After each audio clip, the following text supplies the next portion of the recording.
In the light reactions, electron transport chains generate ATP, NADPH and oxygen.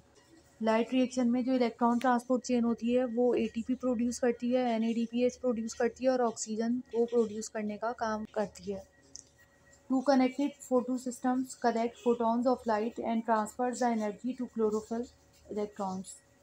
The excited electrons are passed from the primary electron acceptor to electron transport chain. Their energy ends up in ATP and NADPH2. इस paragraph का मतलब बहुत दफ़ा हम समझ चुके हैं कि इलेक्ट्रॉन ट्रांसपोर्ट चेन में दो फोटो सिस्टम इन्वॉल्व हैं, फोटो सिस्टम 1 और फोटो सिस्टम 2. ये दोनों फोटो सिस्टम 1 और फोटो सिस्टम 2 लाइट के फोटॉन्स को कलेक्ट करते हैं और लाइट के फोटॉन्स को कलेक्ट करने के बाद, एनर्जी को हासिल करने के बाद प्राइमरी इलेक्ट्रॉन एक्सेप्टर के पास जाते हैं और प्राइमरी इलेक्ट्रॉन एक्सेप्टर से ये जो है पूरी इलेक्ट्रॉन ट्रांसपोर्ट चेन के ज़रिए एक इलेक्ट्रॉन कैरियर से दूसरे इलेक्ट्रॉन कैरियर की तरफ मूव होते रहते हैं और आखिर में ये एंड अप होती है ये पूरी इलेक्ट्रॉन ट्रांसपोर्ट चेन NADPH की सूरत में और ATP सिंथेसिस की सूरत में. तो ये बहुत दफ़ा हम ये बात समझ चुके हैं. अब हम ये देख लेते हैं नॉन साइक्लिक इलेक्ट्रॉन फ्लो में. नॉन साइक्लिक इलेक्ट्रॉन फ्लो एक ऐसा इलेक्ट्रॉन फ्लो है जिसमें इलेक्ट्रॉन वापस अपने इनिशियल सोर्स के पास वापस नहीं आता है. अगर आप यहाँ पे देखें नॉन साइक्लिक इलेक्ट्रॉन फ्लो में, फिर यहाँ पे आपको दोबारा से समझा सकती हूँ. ये नॉन साइक्लिक इलेक्ट्रॉन फ्लो है. ये यहाँ से इलेक्ट्रॉन जो है वो इसकी जो है मूवमेंट स्टार्ट हुई, फिर ये यहाँ पे आया और फिर यहाँ पे आने के बाद ये इलेक्ट्रॉन कहाँ पे जाके एंड अप, NADP के पास जाके ये एंड अप हुआ है. ये इलेक्ट्रॉन ये अपने इनिशियल सोर्स के पास वापस नहीं आ रहा, फोटो सिस्टम 2 के पास. और इस नॉन साइक्लिक इलेक्ट्रॉन फ्लो के नतीजे में हमारे पास क्या फॉर्म हो रहा है, NADPH फॉर्म हो रहा है और ATP फॉर्म हो रहा है.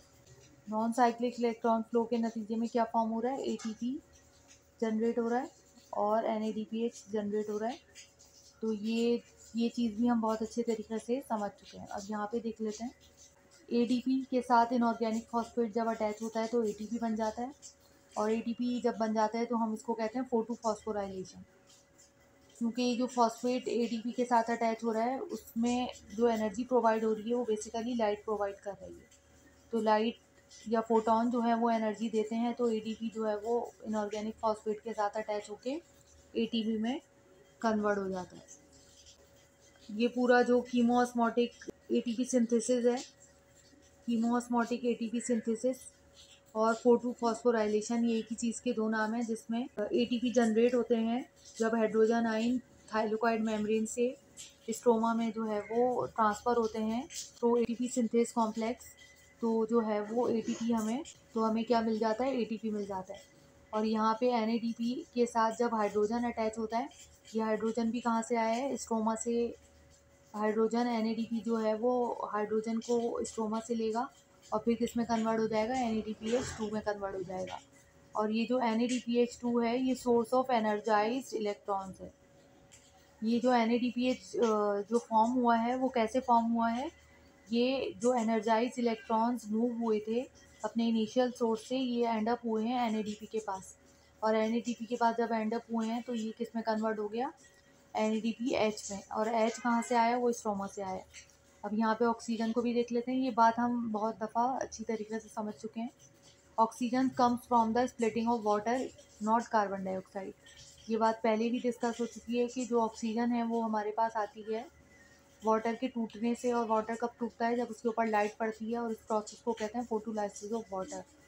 तो फोटोलाइसिस ऑफ वाटर होता है तो यहाँ पे हमारे पास क्या आ जाता है, ऑक्सीजन का मॉलिक्यूल आ जाता है और 2 हाइड्रोजन हमें हासिल होते हैं और 2 इलेक्ट्रॉन भी हासिल होते हैं.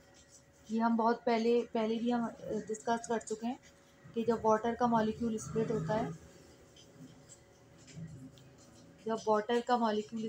है, तो हमारे पास ऑक्सीजन का एक एटम आता है, 2 हाइड्रोजन आते हैं और साथ ही साथ 2 इलेक्ट्रॉन आते हैं.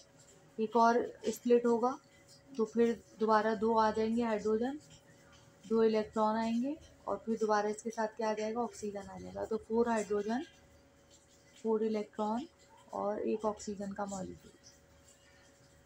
इस तरीके से हमारे पास ये जो इलेक्ट्रॉन यहाँ से मूव होना शुरू हुए थे वो एंड अप हो रहे हैं किसके पास, NADP के पास जाके एंड अप हो रहे हैं. और NADP जो है वो साथ ही साथ 2 हाइड्रोजन स्ट्रोमा से लेकर अपने आप को कन्वर्ट कर रहा है NADPH2 में।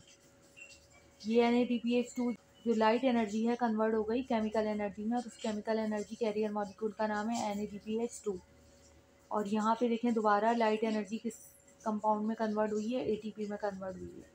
यहाँ पे लाइट एनर्जी किस में कन्वर्ट हुई है, ATP में कन्वर्ट हुई है। बेसिकली जो लाइट है उसने एलिवेट करवाया था इलेक्ट्रॉन्स को। जब इलेक्ट्रॉन्स एलिवेट हुए अपनी ग्राउंड स्टेट से एक्साइटेड स्टेट में, तो फिर प्लास्टोक्विनिन ने हाइड्रोजन आयन जो है वो लोअर कंसंट्रेशन से मूव करना शुरू कर दिए।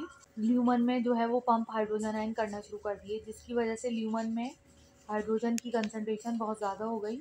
और हाइड्रोजन की कंसंट्रेशन जब ल्यूमन में बहुत ज़्यादा हो गई तो फिर यहाँ से हाइड्रोजन जो है वो अपनी हाई कंसंट्रेशन से मूव करना शुरू हुए स्ट्रोमा की तरफ थ्रो ATP सिंथेस कॉम्प्लेक्स। एक ATP सिंथेस कॉम्प्लेक्स होता है, इससे हाइड्रोजन आयन जब मूव करते हैं तो एनर्जी प्रोड्यूस होती है, और एनर्जी प्रोड्यूस होने की वजह से ADP के साथ क्या चीज़ कंबाइन हो जाती है, इनऑर्गेनिक फॉस्फेट, और यहाँ पे क्या बन जाता है, ATP। तो बेसिकली हमें नॉन साइक्लिक इलेक्ट्रॉन फ्लो में ATP बनता हुआ दिखा, हमें दिखा NADPH2 बनता हुआ दिखा, और साथ ही साथ हमें यहाँ पे ऑक्सीजन का मॉलिक्यूल भी हासिल हुआ।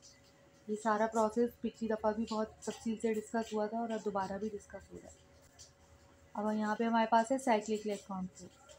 नॉन साइक्लिक इलेक्ट्रॉन फ्लो में ATP हासिल हुआ, NADPH2 हासिल हुआ और ऑक्सीजन हासिल हुई। अब हम देख लेते हैं कि साइक्लिक इलेक्ट्रॉन फ्लो में हमें क्या हासिल होगा। साइक्लिक इलेक्ट्रॉन फ्लो कहाँ होता है, थाइलेकोइड मेम्ब्रेन में। थाइलेकोइड मेम्ब्रेन है, ये स्ट्रोमा है,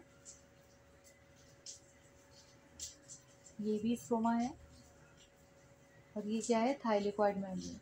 जैसे नॉन साइक्लिक थाइलेकोइड मेम्ब्रेन में हुआ था, इसी तरह से साइक्लिक इलेक्ट्रॉन फ्लो भी थाइलेकोइड मेम्ब्रेन में जो है वो परफॉर्म होगा। Uses photo system 1 only. जो साइक्लिक इलेक्ट्रॉन फ्लो है वो सिर्फ फोटो सिस्टम 1 को यूज़ करता है। फोटो सिस्टम 2 जो है वो इसमें यूज़ नहीं होता। सिर्फ फोटो सिस्टम 1 जो है वो नॉन साइक्लिक इलेक्ट्रॉन फ्लो में अपना काम जो है वो करता है। P700 reaction centre chlorophyll. और जब मैंने आपको पहले भी समझाया था, तो फोटो सिस्टम 1 जो है वो उसको हम P700 भी कहते हैं, क्योंकि वो 700 नैनोमीटर की लाइट को, उसमें जो क्लोरोफिल A के मॉलिक्यूल होते हैं वो 700 नैनोमीटर की लाइट को एब्जॉर्ब करते हैं, और ये रेड लाइट का एरिया होता है। Uses electron transport chain ATC। ये जो साइक्लिक इलेक्ट्रॉन फ्लो है वो भी जो इस्तेमाल करता है वो ATC इस्तेमाल करता है, इलेक्ट्रॉन ट्रांसपोर्ट चेन को यूज़ करता है। और साइक्लिक इलेक्ट्रॉन फ्लो के दौरान सिर्फ ATP प्रोड्यूस होती है। साइक्लिक इलेक्ट्रॉन फ्लो के दौरान सिर्फ ATP प्रोड्यूस होती है। यहाँ पे आपको ना ऑक्सीजन मिलेगी, ना यहाँ पे आपको NADPH2 मिलेगा, यहाँ पे सिर्फ आपको ATP मिलेगी। ये देखना साइक्लिक में, यहाँ पे साइक्लिक में सिर्फ ये वाला फोटो सिस्टम इन्वॉल्व होता है, ये वाला। साइक्लिक इलेक्ट्रॉन फ्लो में फोटो सिस्टम 1 इन्वॉल्व है। फोटो सिस्टम 1 पे फोटोन जो अपनी एनर्जी प्रोवाइड करेंगे, लाइट पड़ेगी, तो ये लाइट जो है वो इलेक्ट्रॉन्स के पास जाएगी, और इलेक्ट्रॉन्स उस लाइट को लेने के बाद एक्साइटेड हो जाएंगे, और एक्साइटेड होने के बाद किसके पास जाएंगे, प्राइमरी इलेक्ट्रॉन रिसेप्टर के पास। और प्राइमरी इलेक्ट्रॉन रिसेप्टर के पास जब ये जाएंगे तो बजाय ये कि ये फेरेडॉक्सिन के पास जाएं और फिर NADP को रिड्यूस कर दें NADPH2 में, ये जो है वो अपनी जो है वो डायरेक्शन चेंज कर देते हैं। और डायरेक्शन चेंज करने के बाद यहाँ पे लेफ़्ट साइड पे फेरेडॉक्सिन मौजूद होता है, और फेरेडॉक्सिन जब यहाँ पे मौजूद होता है तो ये इलेक्ट्रॉन जो है वो किसके पास ट्रांसफ़र हो जाते हैं, फेरेडॉक्सिन के पास ट्रांसफ़र हो जाते हैं। और फेरेडॉक्सिन के पास ट्रांसफ़र होने के बाद ये यहाँ से आ जाते हैं साइटोक्रोम BF में। ये कहाँ जाते हैं, साइटोक्रोम BF में। और साइटोक्रोम BF जो है वो इन इलेक्ट्रॉन्स को दोबारा किसके पास ट्रांसफ़र कर देता है, फोटो सिस्टम 1 में प्रोवाइड कर देगा। प्राइमरी इलेक्ट्रॉन रिसेप्टर से इलेक्ट्रॉन आएंगे साइटोक्रोम BF के पास, और साइटोक्रोम BF जो इन इलेक्ट्रॉन्स को दोबारा फोटो सिस्टम 1 के पास दे देगा। फोटो सिस्टम 1 के ऊपर दोबारा लाइट पड़ेगी, जिसकी वजह से ये इलेक्ट्रॉन लाइट को एब्जॉर्ब करने के बाद अपनी ग्राउंड स्टेट से एलिवेट होंगे एक्साइटेड स्टेट में, प्राइमरी इलेक्ट्रॉन रिसेप्टर के पास जाएंगे, और प्राइमरी इलेक्ट्रॉन रिसेप्टर फिर इन इलेक्ट्रॉन को फेरेडॉक्सिन को देगा, और फेरेडॉक्सिन फिर इन इलेक्ट्रॉन को साइटोक्रोम BF को देगी, और साइटोक्रोम BF से ये इलेक्ट्रॉन फिर जाएंगे प्लास्टोसाइनिन के पास, ये प्लास्टोसाइनिन है, ये साइटोक्रोम BF है, और ये पैराडॉक्सिन है। यहाँ पे हमें सिर्फ ATP जो है वो जनरेट होता हुआ दिखेगा।